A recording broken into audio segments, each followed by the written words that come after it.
Seri 9 Pedang Kayu Harum, Pendekar Mata Keranjang, Cerita, Ho Ping Hu, Audiobook, Novel Silat, Bab 83. Dia mulai mencari jalan keluar untuk melarikan diri, akan tetapi ketika membalik, di sana telah ada Bhilian yang siap menerjangnya. Celaka, pikirnya, menghadapi Bhilian seorang saja dia masih belum mampu mengalahkannya, apalagi dengan munculnya suami istri yang ditakutinya itu.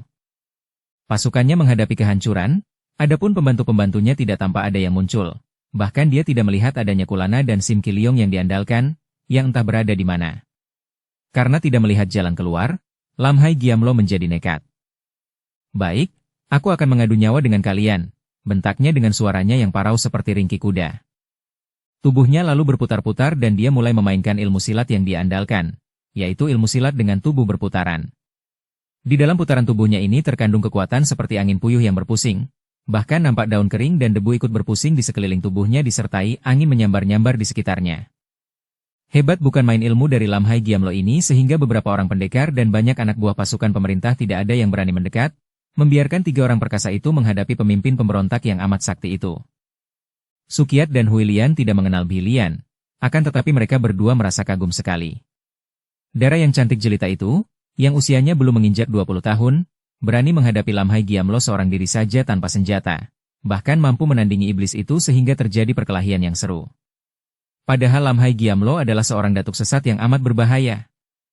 Sementara itu, Bhilian juga memperhatikan dengan heran saat melihat munculnya seorang laki-laki berlengan kiri buntung bersama seorang wanita yang cantik dan mereka berdua itu langsung menyerang Lam Hai Giamlo dengan dahsyatnya, bahkan membuat Lam Hai Giamlo kelihatan seperti orang ketakutan.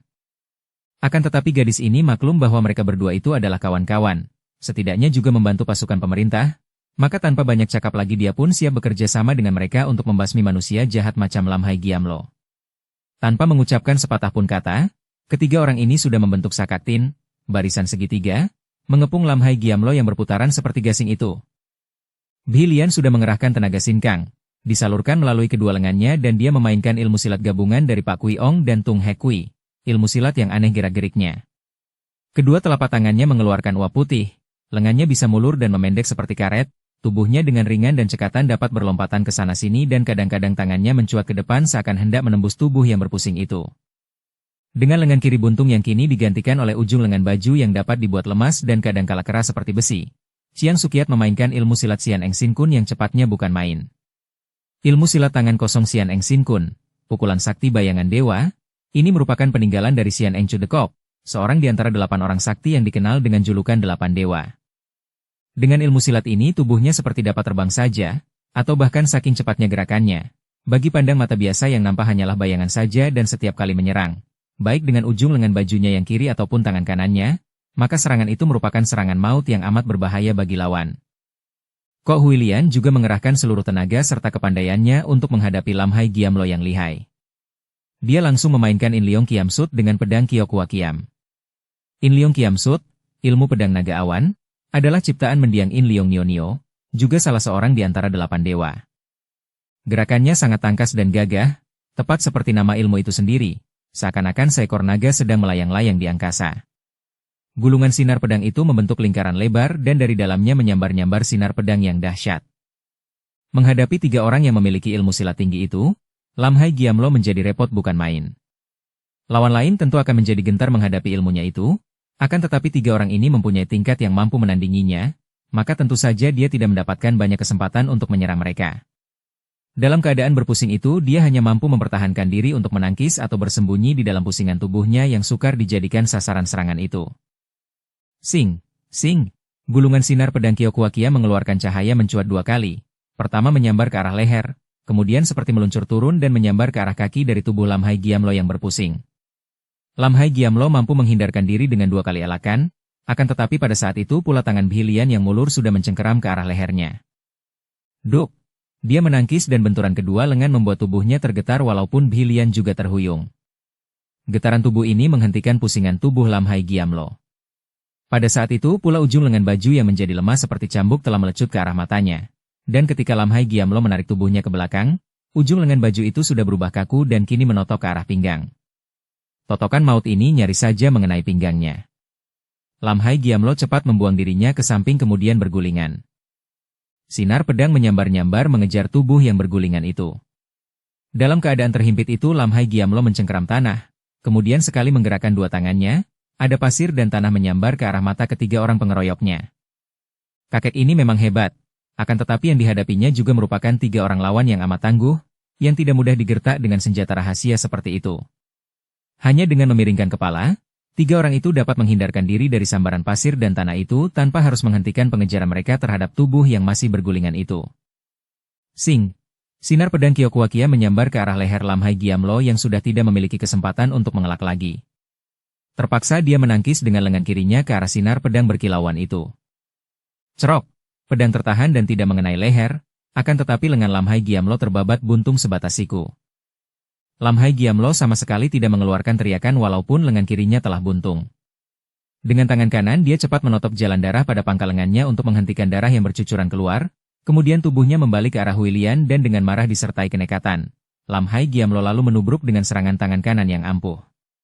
Orang ini memang memiliki daya tahan yang kuat sekali sehingga dalam keadaan terluka parah itu serangannya bahkan lebih dahsyat daripada tadi. Huilian terkejut, cepat mengelebatkan pedangnya namun pedang itu dapat ditampar dari samping oleh tangan kanan Lam Hai Giamlo sehingga hampir terlepas, dan seperti cakar setan tangan itu sudah menyambar ke arah dada Huilian. Keadaan wanita itu sungguh kritis dan berbahaya sekali. Akan tetapi suaminya, Chiang Sukiat, sudah siap siaga dan melihat bahaya mengancam istrinya, dia pun menubruk ke depan lalu menghantamkan tangan kanannya ke arah kepala Lam Hai Giamlo. Plak! Tubuh Lam Hai Giamlo terpelanting keras dan roboh tak mampu bergerak lagi. Tewaslah Lam Hai Giamlo, datuk sesat yang mempunyai ambisi besar itu. Setelah Lam Hai Giamlo tewas, Huilian, Sukiat dan Bilian saling berpencaran lagi. Masing-masing melanjutkan amukan mereka untuk membantu pasukan pemerintah yang kini mulai berhasil mendesak pasukan pemberontak yang sudah kehilangan banyak pemimpin itu. Sementara itu, Chan Sun Hok yang berkelahi melawan Kim San ketua Kui Kopang juga sudah berhasil merobohkan lawan itu dengan sulingnya yang lihai, kemudian membantu Ling Ling yang masih mengamuk dikeroyok oleh belasan orang anak buah Kui Kopang. Mereka berdua mengamuk dan biarpun anak buah Kui Kopang berdatangan membantu teman-teman mereka, tetapi satu demi satu mereka roboh dan tewas di tangan sepasang orang muda perkasa ini. Kui Hong yang bersama belasan anak buahnya menjaga di atas tebing sebelah kiri telah melihat betapa tebing di seberang sudah dikuasai pula oleh pihak pasukan pemerintah. Bahkan kini ditinggalkan sesudah tadi dia melihat betapa pendekar lengan buntung Chiang Sukiat menarik putus sumbu panjang itu. Melihat ini, Kui Hong juga meniru perbuatan Sukiat. Dia kemudian menarik sumbu panjang yang menjulur ke bawah dari puncak tebing itu dan mempergunakan tenaga menyentak sehingga sumbu itu putus pula dekat tempat pemasangan bahan peledak. Kalian berjaga di sini saja, aku mau turun membantu pertempuran di bawah, pesannya kepada para prajurit, dan dia pun berlari turun dengan cepatnya. Selagi dia berloncatan menuruni tebing itu, dia melihat seorang wanita cantik berpakaian merah bergegas hendak melarikan diri, tersaruk-saruk di tebing. Kui Hong belum pernah melihat wanita ini, akan tetapi dia pernah mendengar dari Hai mengenai datuk-datuk sesat yang membantu pemberontakan, di antaranya terdapat orang-orang lihai seperti Ji Sun Bi, Min San Moko dan orang-orang Pek Lian Kao. Sesudah melihat keadaan wanita itu, dia segera menduga bahwa agaknya wanita itulah yang berjuluk Toksimoli, iblis betina berhati racun, dan bernama Ji Sun Bi itu. Maka cepat dia menghadang. Setelah wanita itu tiba di depannya, dia lalu menudingkan telunjuk kanannya dan membentak. Hei! Bukankah engkau ini Toksimoli Ji Sun Bi? Pertanyaan ini dikeluarkan secara tiba-tiba dengan bentakan sehingga wanita itu terkejut dan marah. Tak sempat berpikir panjang lagi lalu balas membentak. Kalau benar, kenapa engkau tidak lekas berlutut agar aku tidak membunuhmu? Wanita itu memang Ji Sun Bi. Melihat betapa Min San Moko yang menjadi gurunya dan juga kekasihnya itu tewas, demikian pula banyak kawan yang membantu Lam Hai Giamlo roboh dan tewas, Ji Sun Bi pun merasa kecil hati dan ketakutan. Seperti juga para datuk sesat, orang seperti dia memang tak memiliki kesetiaan. Segala sepak terjangnya dalam hidup hanya mempunyai satu dasar, yaitu ingin menyenangkan dan menguntungkan diri sendiri belaka. Seperti yang lain, apabila dia membantu Lam Hai Giamlo adalah karena mereka itu melihat kemungkinan untuk memperoleh kemuliaan kalau gerakan itu menang. Kini, melihat betapa gerakan pemberontakan itu terancam kehancuran di kandang sendiri sebelum sempat bergerak keluar, Ji Sun Bi cepat mengumpulkan barang-barang berharga lantas diam-diam dia meninggalkan medan pertempuran. Tidak ada jalan lari melalui jalan terusan, juga tidak mungkin ke belakang lembah karena di sana pun sudah penuh dengan pasukan pemerintah. Maka jalan satu-satunya hanyalah mencoba untuk menyelamatkan diri lewat tebing di kanan kiri jalan terusan. Dia memilih tebing kiri, tidak menyangka bahwa dia akan bertemu dengan seorang gadis cantik yang mengenalinya dan bertanya tanpa sopan santun sama sekali. Maka dia pun menjadi marah, apalagi gadis itu hanya seorang diri dan tentu saja Ji Sun-bi memandang rendah gadis itu.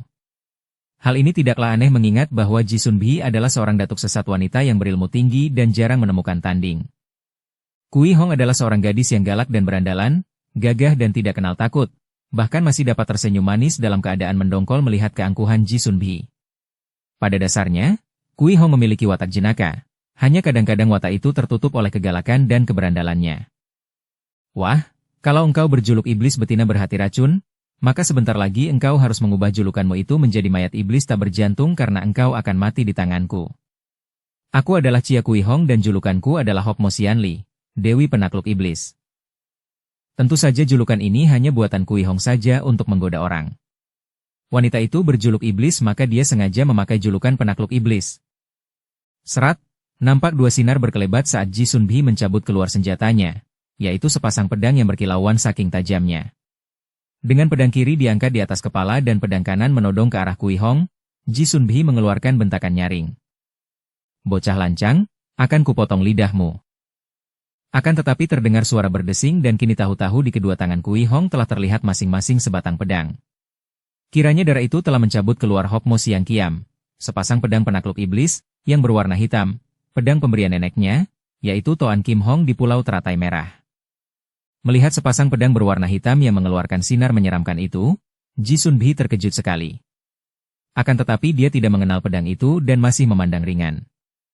Keparat, makanlah pedangku, bentak Ji Sun-bi saat melihat Kui Hong sambil tersenyum mengejek melintangkan pedangnya di depan muka. Dia membacok dengan pedang kanan sedangkan pedang kirinya meluncur ke arah perut Kui Hong. Hei, Kui Hong berseru lantas dua batang pedangnya berubah menjadi dua gulungan sinar hitam. Cering, terang. Kini terkejutlah Ji Sun-bi sebab dia merasa betapa kedua tangannya tergetar keras ketika sepasang pedangnya ditangkis dengan cepat oleh lawannya. Ji Sun-bi boleh jadi memiliki watak yang angkuh dan sombong, akan tetapi dia cukup cerdik dan benturan dua pasang senjata itu memberitahu kepadanya bahwa biarpun masih muda, ternyata lawannya ini mempunyai ilmu kepandaian tinggi dan tenaga kuat sehingga tak boleh dipandang ringan sama sekali. Maka tanpa banyak cakap lagi dia telah menyerang dengan ganas, mengeluarkan semua ilmunya yang paling diandalkan. Sepasang pedangnya menyambar-nyambar laksana dua ekor naga mencari mangsa. Namun yang dihadapinya adalah Chia Kui Hong yang ilmu pedangnya amat hebat, apalagi sesudah dia menerima gemblengan dari kakek dan neneknya, yaitu pendekar sadis dan istrinya di Pulau Teratai Merah. Dengan lincahnya Kui Hong memainkan ilmu pedang Hok Mo Siang Kiam yang telah disempurnakan oleh gemblengan neneknya. Di samping menerima gemblengan ilmu-ilmu silat yang telah dikuasainya dari latihan yang diberikan oleh ayah ibunya, juga ilmu ginkang Kui Hong sudah diperdalam oleh kakek dan neneknya sehingga kini dia dapat bergerak sangat lincah dan ringannya. Bagaikan seekor burung walet saja tubuhnya berkelebatan di seputar lawannya, membuat Ji Sun-bi makin kaget dan khawatir. Tingkat kepandaian Kui Hong agaknya akan seimbang dengan tingkat kepandaian Ji Sun-bi sebelum dia digembleng oleh kakek dan neneknya. Akan tetapi kini dia menang jauh, terutama sekali dalam hal sinkang dan ginkang. Tenaga saktinya lebih kuat dan dia pun memiliki gerakan yang lebih ringan, lincah dan cepat sehingga lewat 30 jurus saja, Ji Sun-bi mulai terdesak dan kewalahan. Hiaat! Tiba-tiba Ji Sun-bi mengeluarkan lengking panjang dan kedua pedangnya diputar sedemikian rupa hingga tubuhnya tergulung oleh sinar pedangnya sendiri. Lalu dari gulungan sinar pedang itu mencuat dua sinar yang menyambar ke arah leher serta dada Kui Hong. Namun darah itu dengan tenang saja meloncat ke belakang dan ketika lawannya mengejar, tiba-tiba dia mengelebatkan kedua pedangnya. Dua sinar hitam menyambar dari atas dan bawah. Ji Sun-bi tidak sempat mengelak karena dia sedang meloncat ke depan. Terpaksa dia menangkis dengan kedua pedangnya. Sing! Mendadak Kui Hong menarik kembali sepasang pedangnya sehingga tangkisan itu hanya meluncur ke tempat kosong dan pada saat itu sepasang pedang hitam sudah menyerang lagi dari kanan kiri. Ji Sun-bi semakin kaget, terpaksa memutar pergelangan tangannya dan menggunakan pedang untuk menangkis. Terang! Terdengar dua kali suara nyaring, lantas pedang kiri Ji Sun-bi terlepas dan terlempar. Sedangkan tangan kanannya hampir saja melepaskan pedang karena telapak tangannya terasa panas dan perih. Tanpa banyak cakap lagi dia langsung meloncat ke belakang dan melarikan diri. Ji Sun-bi maklum bahwa kalau dia melanjutkan perkelahian itu, tentu dia akan kalah dan akhirnya tewas di tangan lawannya yang amat tangguh itu. Hei, iblis betina pengecut, hendak lari kemana engkau? Kui Hong memaki dan cepat mengejar. Karena dia memang mempunyai ginkang yang amat hebat, maka sebentar saja dia hampir dapat menyusul Ji Sun-bi yang menjadi semakin gelisah. Ketika melihat bahwa dia telah mengambil jalan yang salah, yaitu yang menuju ke jurang yang curam, Ji Sun-bi menjadi semakin bingung. Adapun Kui Hong justru tertawa girang melihat lawannya terjebak dan berada di jalan buntu. Hehe, Toksi Molly, engkau hendak lari kemana lagi sekarang? Kui Hong mengejek dan dengan gerakan cepat sekali dia mengejar lawan yang sudah ketakutan itu. Jisun Bi menoleh dan melihat Kui Hong mengejarnya. Dia maklum bahwa sekali ini dia tidak akan mampu menyelamatkan diri lagi. Dalam ketakutannya ini dia lalu menjadi nekat dan meloncat ke depan. Tubuhnya meluncur ke bawah. Kui Hong berseru dan cepat meloncat ke tepi jurang, lalu menjenguk ke bawah. Dia masih sempat melihat tubuh wanita itu terbanting dan terpental, lantas menggelinding terus ke bawah sampai tidak nampak lagi. Kui Hong menghela napas panjang, kemudian menyarungkan sepasang pedangnya. Wanita iblis itu tidak mungkin dapat meloloskan diri lagi. Terjatuh dari tempat setinggi itu pasti akan mati. Dia pun tidak dapat mengejar sebab tak mungkin menuruni jurang itu. Maka Kui Hong lalu melanjutkan larinya menuruni tebing untuk membantu pertempuran pasukan pemerintah melawan pasukan pemberontak. Sementara itu, Hai Hai terus mencari Qi Liong sambil merobohkan prajurit pemberontak yang menghadang di jalan. Akhirnya dia melihat pemuda itu sedang mengamuk dengan hebat di luar jalan terusan. Memang benar apa yang dikatakan Kui Hong kepadanya. Pemuda yang menjadi murid pendekar sadis dan istrinya itu sungguh lihai bukan main. Sudah belasan orang menjadi korban pedang pusaka Ginhua Qiam, pedang pusaka Pulau Teratai Merah yang menurut cerita Kui Hong telah dicuri Qi Liong berikut beberapa benda pusaka dari pulau itu. Gerakan pedang pemuda itu demikian matang dan mantap sehingga para prajurit kerajaan merasa gentar juga menghadapi pemuda ini sesudah ada beberapa orang perwira roboh dan tewas. Mereka mengepung dari jarak jauh dengan mempergunakan tombak panjang. Melihat keadaan ini, Hai Hai lalu meloncat dekat dan Qi Liong segera melihatnya. Saudara Tang Hai, kata Qi Liong, bantulah aku keluar dari tempat ini dan nanti akan kubagikan pusaka-pusaka indah kepadamu. Akan tetapi Hai Hai melangkah maju sambil berseru kepada para prajurit. Harap kalian mundur dan biarkan aku menghadapinya. Para prajurit cepat-cepat mundur dan mengepung tempat itu dari jarak jauh. Kini Hai Hai berhadapan dengan Qi Liong yang mengamatinya dengan sinar mata tajam penuh selidik karena dia masih belum yakin benar di pihak mana Hai Hai berdiri. Sim Qi Liong, apa yang sudah kau lakukan terhadap Pek Eng? Hai Hai bertanya lirih karena tak ingin hal itu didengar lain orang, akan tetapi di dalam pertanyaan yang lirih itu terkandung ancaman serta kemarahan besar. Qi Liong melebarkan matanya memandang Hai Hai dengan heran. Apa yang sudah kulakukan? Tidak apa-apa, saudara Tang Hai. Gadis itu pergi dan tak seorang pun tahu kemana. Aku tidak pernah mengganggunya. Bohong, malam itu, di dalam pondok taman. Apa yang sudah kau lakukan? Jangan kau menyangkal, hayo ikut bersamaku dan membuat pengakuan di depan Pek Eng, atau aku akan memaksamu. Tang Hai manusia sombong, aku tidak punya urusan dengan Pek Eng atau denganmu. Kalau engkau tidak suka membantu aku keluar dari tempat ini, sudahlah, aku tidak punya waktu untuk melayani obrolanmu yang tidak karuan ujung pangkalnya. Qi Liong, kalau engkau menyangkal, terpaksa aku harus memaksamu untuk menyerah. Bentak Hai Hai sambil melompat menghadang pada saat melihat Qi Liong hendak pergi meninggalkannya. Marahlah Qi Liong, keparat, engkau seorang Jai Hua Cat hina berani mengancam aku? Dia mengacungkan pedang Ginhua Qiam. Hai Hai juga marah sekali. Dia tidak mau mempergunakan ilmu sihirnya untuk melawan Qi Liong karena dia hendak mencoba sampai di mana kelihayan murid dari Pulau Teratai Merah ini. Mulutmu busuk seperti hatimu. Hai Hai balas memaki sesudah mendengar dia dimaki sebagai Jai Hua Cat. Akan tetapi pada saat itu, Qi Liong sudah menggerakkan Ginhua Qiam menyerangnya. Serangannya hebat bukan main, dahsyat sekali, cepat dan mengandung tenaga sinkang yang amat kuat. Ilmu pedang yang dimainkannya adalah Hokmo Qiam Sut, adapun jurus yang dipergunakan untuk penyerangan pertama itu adalah jurus Sin Leong Hokmo, naga sakti menaklukkan iblis. Pedang itu meluncur ke arah dada lawan untuk dilanjutkan dengan putaran pergelangan tangan sehingga pedang dapat dilanjutkan dengan bacokan memutar yang mengancam semua bagian tubuh depan lawan. Jurus ini hebat bukan kepalang dan karena dia sudah menerima gemblengan dari suami istri pendekar yang sakti, maka gerakannya itu sangat mantap sekaligus juga ganas. Menghadapi sebatang pedang pusaka, Hai Hai tidak berani bertangan kosong saja. Dia mengenal pusaka ampuh, maka dia pun cepat mencabut sulingnya dari ikat pinggang dan sambil meloncat ke belakang untuk mengelak, dia langsung memutar sulingnya sehingga terdengarlah suara melengking tinggi rendah. Pedang itu telah dilanjutkan dengan putaran yang menyerang leher, dan Hai Hai kini menangkis dari samping dengan sulingnya. Terang, suling dan pedang bertemu lalu keduanya melangkah mundur 2 tindak, masing-masing mengakui akan kehebatan tenaga sinkang lawan. Namun Qi Liong sudah menerjang lagi ke depan. Dia ingin cepat-cepat pergi dari tempat berbahaya itu dan untuk itu dia harus cepat pula menyelesaikan perkelahian ini. Pedangnya lenyap berubah menjadi gulungan cahaya perak yang menyelimuti tubuhnya. Bagaikan roda perak yang berputar cepat, gulungan sinar itu bergerak maju ke arah Hai Hai, dengan suara mendesing-desing memekakan telinga dan angin sambaran pedang terasa sampai beberapa meter jauhnya. Hai Hai bersikap hati-hati.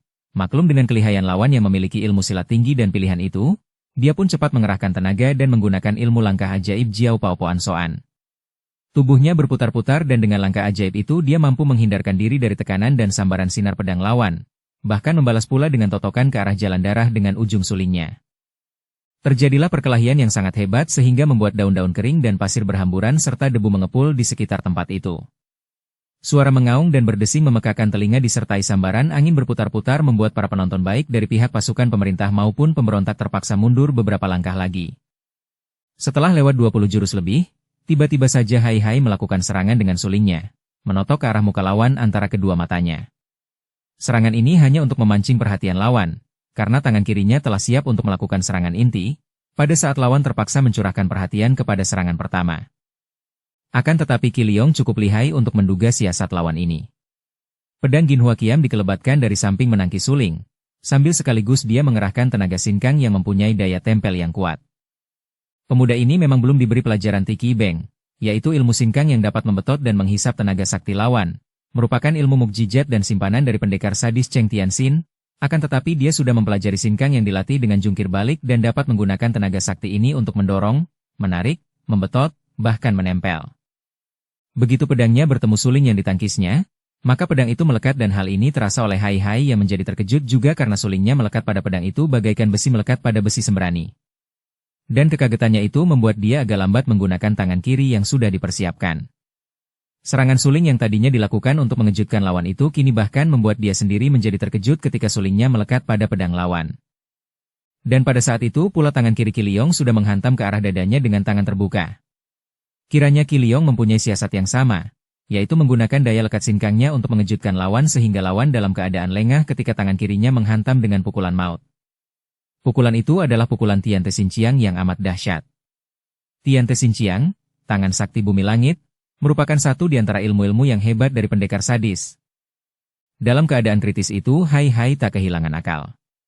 Tangan kirinya memang sejak tadi sudah dia persiapkan untuk menyerang akan tetapi dia kedahuluan lawan. Maka kini dia pun mendorong dengan tangan kirinya itu, dengan jari tangan terbuka.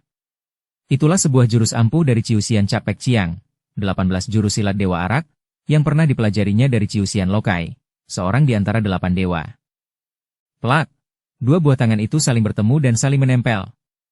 Kini kedua orang muda itu tak dapat melepaskan diri lagi. Pedang dan suling saling melekat dan kedua tangan kiri saling menempel sehingga satu-satunya hal yang dapat mereka lakukan hanyalah mengerahkan sinkang, mengadu tenaga sakti untuk merobohkan lawan. Dan di dalam pertandingan ini keduanya harus mengerahkan seluruh tenaga karena siapa kalah dalam adu sinkang ini tentu akan putus nyawanya. Perlahan-lahan Qi Liong merasa betapa tenaga lawannya menjadi semakin kuat saja dan mulailah dia gemetar. Keringat membasahi muka serta lehernya, dan uap putih mengepul dari kepalanya. Mati aku sekali ini, pikir Qi Liong, tapi bagaimanapun juga dia harus mempertahankan diri. Dia tidak dapat melepaskan diri dari himpitan ini, karena itu tak ada jalan lain kecuali mempertahankan sampai saat terakhir. Di saat yang amat berbahaya bagi Qi Liong karena dia memang kalah tenaga itu, tiba-tiba saja nampak bayangan orang berkelebat dan dua buah tangan mendorong dari samping. Dua buah tangan ini mengandung tenaga sinkang yang kuat pula, dan karena dorongan itu, Qi Liong dan Hai Hai menjadi miring sehingga benturan atau adu tenaga dari mereka berdua menyeleweng lantas terlepaslah telapak tangan mereka. Hai Hai meloncat ke belakang sementara Qi Liong terguling.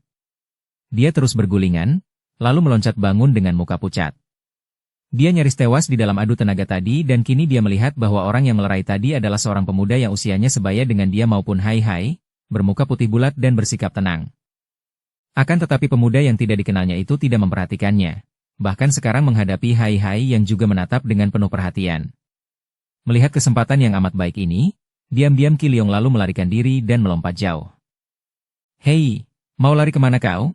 Hai Hai membentak dan hendak mengejar. Akan tetapi pemuda muka putih yang bukan lain adalah Pek Han Xiong itu menghadang di depannya. "Tahan dulu."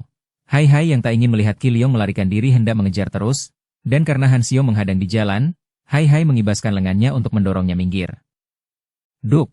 Kedua lengan mereka bertemu dan akibatnya, keduanya terdorong mundur. Maka terkejutlah Hai Hai, orang ini ternyata lihai sekali.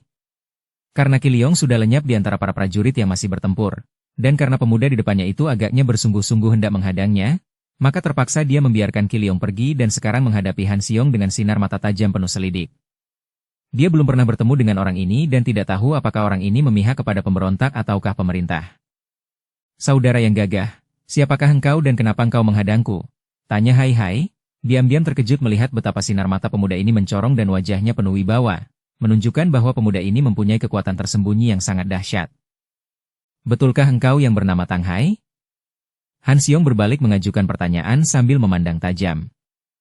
Hai Hai mengerutkan alisnya, lantas mengangguk. Benar, namaku Tang Hai, siapakah engkau dan ada urusan apakah? Han Xiong memotong, namaku Pek Han Xiong dan... Ah, kiranya engkau yang dijuluki Sintong. Benar sekali, akan tetapi aku datang bukan untuk meributkan persoalan itu. Aku datang untuk meminta pertanggungan jawabmu, Tang Hai. Bersikaplah sebagai seorang jantan yang berani mempertanggungjawabkan perbuatannya. Apa maksudmu? Tanya Hai Hai, akan tetapi dia segera mengerti sebelum pemuda itu menjawab karena pada saat itu dia melihat munculnya Pek Eng. Jangan engkau menyangkal tentang perbuatanmu terhadap adik kandungku, Eng Mai. Hai Hai cepat menggelengkan kepala dan matanya tetap memandang ke arah Pek Eng seakan-akan jawaban itu diajukan kepada Pek Eng. Tidak, aku tidak pernah melakukan kekejian itu. Aku sama sekali tidak melakukannya. Han Xiong memandang dengan muka merah. Benar kata adiknya, pemuda ini sungguh pengecut walaupun berilmu tinggi, berani berbuat tetapi tidak berani bertanggung jawab. Teringat dia bahwa menurut keterangan orang tuanya, pemuda ini adalah putra seorang Jai Huacat, seorang penjahat cabul pemerkosa wanita dan amarahnya makin memuncak. Adik kandungnya telah menjadi korban kecabulan laki-laki ini dan sekarang dia tidak mau bertanggung jawab, bahkan menyangkal. Padahal buktinya sudah jelas, adiknya menjadi saksi utama. Tidak mungkin adik kandungnya melakukan fitnah, menuduh orang yang tak berdosa sebagai pelakunya.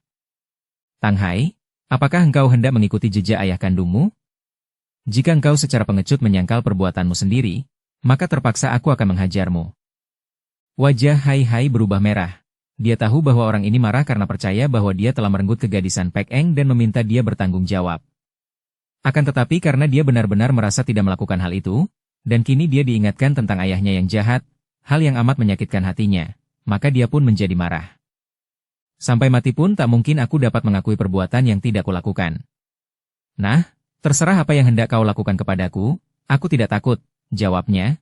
Bagi Han Xiong, jawaban ini dianggap sebagai ucapan seorang yang keras hati dan yang nekat hendak menyangkal perbuatannya, maka dia pun semakin penasaran. Akan tetapi niatnya bertemu dengan Hai Hai bukan hendak menyerangnya, apalagi membunuhnya. Dia hanya hendak membujuk pemuda itu bertanggung jawab, apalagi karena menurut pengakuan Pek Eng, adiknya itu mencinta Hai Hai. Kalau tidak dapat dibujuk, dia hendak menggunakan akal agar Hai Hai suka menyerah dan sadar lalu mau menerima Pek Eng sebagai jodohnya. Bersambung ke bab 84. Dukung kami dengan subscribe, follow, like, komen dan share.